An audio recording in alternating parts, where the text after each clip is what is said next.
Masjidil Haram hingga detik ini masih menempati urutan pertama bangunan termahal di dunia. Tak main-main, pada tahun 2011, masjid yang didirikan pada tahun 638 Masehi ini diperluas dan direnovasi oleh Raja Salman dengan taksiran biaya mencapai angka 100 miliar US dollar atau sekitar 1,4 kuadriliun rupiah. Di dalam Masjidil Haram terdapat Ka'bah yang menjadi arah kiblat bagi umat muslim di penjuru dunia. Tak hanya itu, Masjidil Haram juga menaungi Batu Hitam, Bukit Safa, Bukit Marwah, Makom Ibrahim, dan Sumur Zam-Zam yang menjadi situs ziarah. Maka nggak heran jika biaya renovasinya menelan anggaran yang sangat besar.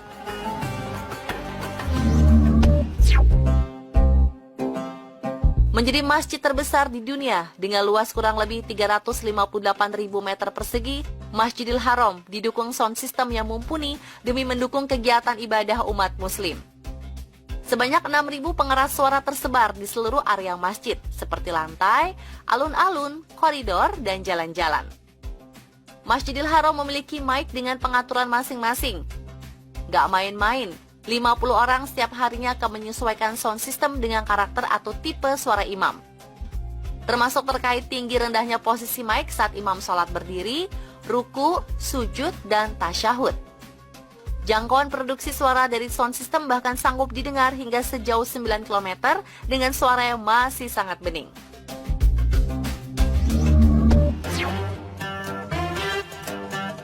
Pemirsa, bagi yang sudah umroh atau haji, suka bertanya-tanya nggak sih kenapa ya lantai di Masjidil Haram selalu dingin meski cuaca kadang panas banget? Jadi ternyata Masjidil Haram menggunakan marmer jenis Tassos yang dikirim langsung dari pulau bernama Tassos di utara Yunani. Keistimewaan marmer ini dapat menyerap kelembapan di malam hari dan mempertahankan suhu sejuk dengan meredam hawa panas meski suhu di Mekah mencapai 50 derajat Celcius. Selain di dalam masjid, marmer Tassos juga dipasang di area tawaf Ka'bah sehingga jemaah tidak kepanasan saat beribadah. Pemasangan marmer Tassos juga dibutuhkan teknik khusus, yaitu dengan memotong berbentuk persegi panjang yang masing-masing tebalnya 5 cm.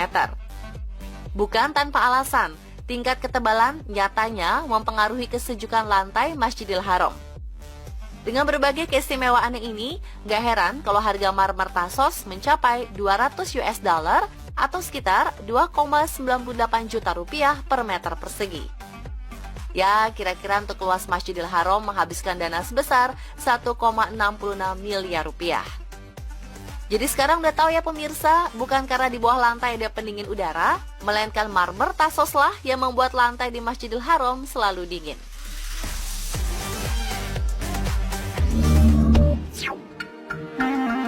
Kain kiswah sebagai penutup Ka'bah yang berhiaskan ayat suci Al-Quran setiap tahunnya selalu diganti dengan yang baru. Kerajaan Arab Saudi menetapkan pergantian kain kiswah setiap tahun dilakukan pada 9 Zulhijjah saat jemaah haji wukuf di Arafah. Namun mulai tahun 2022 diganti menjadi setiap 1 Muharram. Kiswah sendiri terbuat dari sutra asli dan dilengkapi dengan kaligrafi berbahan dasar benang emas. Satu kiswah membutuhkan sekitar 700 kg sutra murni, 120 kg benang perak berlapis emas, 100 kg perak, dan 300 kg lapisan di belakang sutra.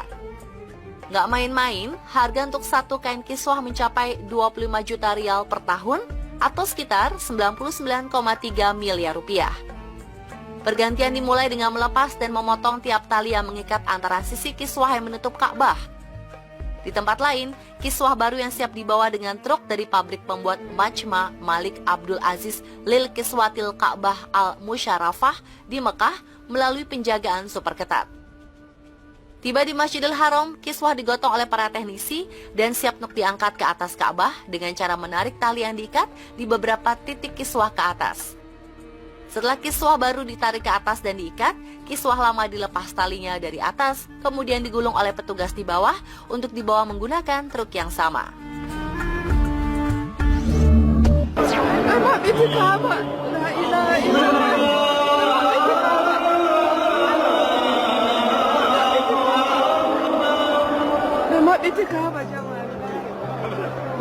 Beberapa waktu silam, media sosial digegerkan dengan suara azan yang konon berasal dari dalam Ka'bah.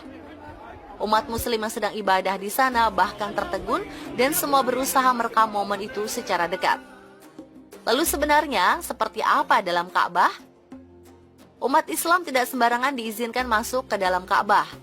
Pemerintah Arab Saudi sangat ketat mengatur siapa saja yang bisa masuk ke dalam Ka'bah. Dan kini hanya pejabat muslim yang diizinkan masuk ke Ka'bah untuk melaksanakan sholat. Di dalamnya sendiri, Ka'bah didominasi oleh marmer berwarna putih. Kemudian ada salah satu lantai berwarna putih panjang yang dipercaya di sanalah tempat pertama kali Nabi Muhammad Shallallahu Alaihi Wasallam sholat saat masuk ke dalam Ka'bah usai penaklukan Mekah. Dalam Ka'bah terdapat 3 tiang penyangga yang terbuat dari kayu gaharu terbaik dan diperkirakan berusia lebih dari 1350 tahun. Di dekat tiang terdapat kotak marmer yang terletak di sebelah kanan pintu Ka'bah. Ternyata kotak tersebut digunakan untuk menyimpan minyak dan wewangian untuk membasuh dan membersihkan bagian dalam Ka'bah. Di dalam Ka'bah juga terdapat gantungan yang merupakan hadiah dari raja dan pangeran selama berabad-abad. Seperti peralatan dari emas dan perak, piring bertatahkan safir dan mutiara, permata, batu mulia, dan masih banyak lagi. Sungguh beruntung orang-orang muslim yang pernah masuk ke dalam Ka'bah. Semoga setelah melihat bagaimana dalam Ka'bah bisa mempertebal iman kita ya.